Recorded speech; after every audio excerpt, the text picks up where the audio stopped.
जय माँ काली मित्रों, आपका मेरे चैनल माँ काली माँ दुर्गा शक्ति संवाद में स्वागत है। मित्रों, आज का जो विषय है वो विषय ये है कि एक भक्त किसी व्यक्ति के बारे में पूछा कैसे देखते हैं। अर्थात अगर आप कोई प्रश्न आप किसी भक्त के पास लेकर जाते हैं तो वो आपके बारे में किस प्रकार से जानकारी प्राप्त करता है, कैसे वो पूछा देता है आपको, किसके द्वारा वो पूछा देता है, तो वो सभी जानकारी मैं आपको बताऊंगी। आप वीडियो को स्किप ना करें, वीडियो को पूरा सुनें, तभी आपको पूरी बात समझ में आएगी। देखिए मित्रों, जब हम किसी चौकी पर जाते हैं या किसी भगत के पास जाते हैं अपनी परेशानी लेकर और हम उसको अपनी सारी बात बताते हैं, तो उसको कैसे पता चल जाता है कि हमारे घर में क्या परेशानी है। ऐसे बहुत सारे भक्त हैं जो आपका नाम तक भी बता सकते हैं। इतनी शक्ति उनके पास होती है। ये उनकी पूजा की तप की शक्ति होती है, देवता द्वारा प्रदत्त शक्तियाँ उनके पास होती है, जिसके द्वारा वो आपकी पूछा देखते हैं। तो वो पूछा कैसे देखते हैं? देखिए मित्रों, मुख्यतः 4 रूप से या 4 तरीक़ों से पूछा देखी जाती है। एक तो माला के द्वारा, एक अनाज के द्वारा, एक आज्ञा चक्र के द्वारा और एक देवता के द्वारा जो उसने सिद्ध किया हुआ है उसके द्वारा। इन 4 तरीक़ों से पूछा देखी जाती है। तो जो पहला तरीका है वो माला का है। माला के द्वारा भी पूछा देखी जाती है। तो माला कौन सी होती है? माला वो होती है जो माला उसने जाप के द्वारा सिद्ध कर ली है, क्योंकि 1.25 लाख जाप होने के बाद वो माला सिद्ध हो जाती है और वो आपका पूछा देखने लगती है। तो माला वो पूछा आपको बताती हैं। तो भक्त क्या करते हैं, जब वो आपसे आपका प्रश्न पूछते हैं कि आप अपना प्रश्न बताओ, एक सटीक प्रश्न वो आपसे पूछते हैं कि सटीक प्रश्न आप दो जिसका उत्तर भी सटीक ही आता है। ये नहीं कि अपनी पूरी राम कथा सुनाने बैठ जाओ, तो फिर पूछा आती नहीं है। पूछा जब आती है जब आप सटीक प्रश्न करते हैं। तो जब आप प्रश्न करते हैं तो वो अपनी माला अपने हाथ में रखता है और उसके बाद में वो सुमेरु को उठा करके, जो माला के ऊपर जो सुमेरु होता है, जो एक दाना होता है जिसको सुमेरु बोलते हैं, जिसके ऊपर धागे से निकले रहते हैं, उसको सुमेरु बोलते हैं।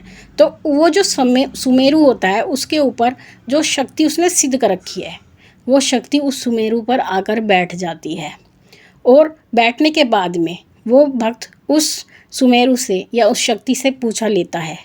तो वो क्या करती है, जब वो माला पर आती है तो अगर उत्तर हाँ में होता है, अगर उत्तर हाँ में होता है तो वो माला आगे पीछे होने लगती है, हिलने लगती है, क्योंकि वो शक्ति उस पर बैठी होती है जो उसका हाँ में उत्तर देती है। और अगर उत्तर ना में होता है तो वो साइड में इधर उधर होने लगती है, जिसका अर्थ होता है ना। इस तरह से माला पर पूछा देखी जाती है। कोई दाने के द्वारा भी पूछा लेता है, जिसका प्रैक्टिकल अगर मैं आपको बताऊंगी तो ही आपकी समझ में आ पाएगा। ये तो मैं आपको एक ऊपरी तौर से बता रही हूँ। इसकी प्रैक्टिकल वीडियो भी मैं आपको डालूंगी ज़रूर, जिससे आपको पूरी बात समझ में आ पाए। एक होता है अनाज पर पूछा लेना। कुछ भक्त अनाज पर पूछा लेते हैं, कुछ गेहूं के दाने पर लेते हैं, कुछ चावल के दाने पर लेते हैं। तो वो क्या करते हैं, जब कोई भक्त उनके सामने बैठता है तो वो अपने पास कटोरी में या तो गेहूं के या चावल के दाने रखते हैं, क्योंकि ये पूछा मैंने भी देखी हुई है, मैंने चावल की पूछा देख रखी है। तो वो क्या करते हैं, जैसे ही आप उन्हें अपना प्रश्न बताते हैं तो वो चावल या गेहूं के दानों को उछालते हैं और उछालने के बाद में उसको मुट्ठी में पकड़ते हैं और जितने दाने आते हैं हाथ में, उन दानों को वो अपनी हथेली पर रखते हैं और उसमें आपकी पूछा देखते हैं। तो उसमें उनके हाथ पे जो दाने होते हैं उसमें आपके प्रश्न का उत्तर छिपा हुआ होता है, जिसका अर्थ एक भक्त ही बता सकता है। सामान्य व्यक्ति उन दानों में छिपे आपके पूछा को नहीं पहचान सकता। एक तरीका ये होता है। जो तीसरा तरीका होता है वो होता है आज्ञा चक्र में पूछा देखना। आप भक्त के सामने बैठते हैं, अपना प्रश्न रखते हैं, तो वो आंखें बंद करता है। आंखें बंद करने के बाद में वो ध्यान लगाता है और ध्यान लगाने के बाद उसके जो आज्ञा चक्र होता है, यानी दोनों आंखों के बीच का जो स्थान होता है उसको आज्ञा चक्र कहते हैं। उस आज्ञा चक्र में आपकी पूछा वो देखता है। तो उस आज्ञा चक्र में जो आपकी पूछा या घर की स्थिति, जो परेशानियां होती हैं, वो एक फिल्म की तरह चलने लगती हैं, जो भक्त को दिखाई देती हैं और वो आपके प्रश्न का सटीक उत्तर आपको देता है, जिसको सुनने के बाद में आप हैरान हो जाते हैं, आश्चर्यचकित हो जाते हैं कि इसको ये बात कैसे पता लगी। तो ये तीसरे तरीके से पूछा देखी जाती है। जो अंतिम रूप से देखी जाती है, मुख्य रूप से देखी जाती है, वो होती है देवता के द्वारा पूछा प्राप्त करना। अर्थात उस भक्त ने जिस देवता को सिद्ध कर रखा है, देवता को सिद्ध कर रखा है, किसी यक्षिणी को सिद्ध कर रखा है, प्रेत को सिद्ध कर रखा है, मुंजा को कर रखा है, कच्चे कलवे को कर रखा है, जिसको भी सिद्ध उन्होंने कर रखा है, तो उस शक्ति के द्वारा वो पूछा देखते हैं। वो क्या करते हैं, वो आपसे आपका नाम पूछेंगे और आपका एड्रेस पूछेंगे, यानी स्थायी पता पूछेंगे। और पूछने के बाद वो जो शक्ति उनके साथ जुड़ी हुई होती है वो तुरंत वहाँ जाती है जो एड्रेस आपने दिया, क्योंकि ये शक्तियाँ वायु वेग से चलती है, मन की गति से चलती हैं। इतनी गति से ही वो वहाँ पर पहुँच जाती हैं और पहुँचने के बाद वहाँ की परिस्थिति पता करके तुरंत भक्त के कान में वो बात बता देती हैं कि घर में ऐसी ऐसी परिस्थिति है, ये परेशानियाँ इनके साथ है, जिस कारण से ये लोग परेशान हैं इन कारणों से। तो इस तरह भी एक पूछा देखी जाती है भक्त के द्वारा। ये 4 मुख्य रूप से पूछा होती हैं जो भक्त अब देखते हैं और आपको अपने प्रश्नों का उत्तर देते हैं। तो मित्रों, ये इतना सरल कार्य नहीं होता।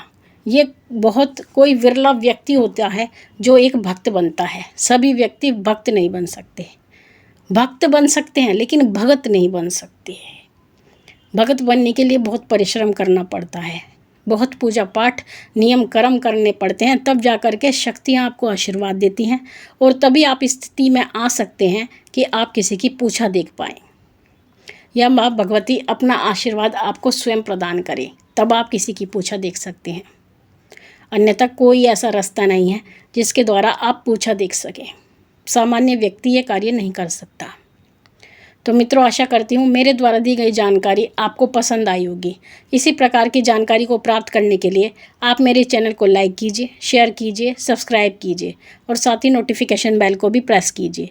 और मेरी आने वाली वीडियोस के साथ जुड़ने के लिए आप चैनल से भी जुड़े रहें और लगातार मुझे अपना प्यार और सहयोग देते रहें।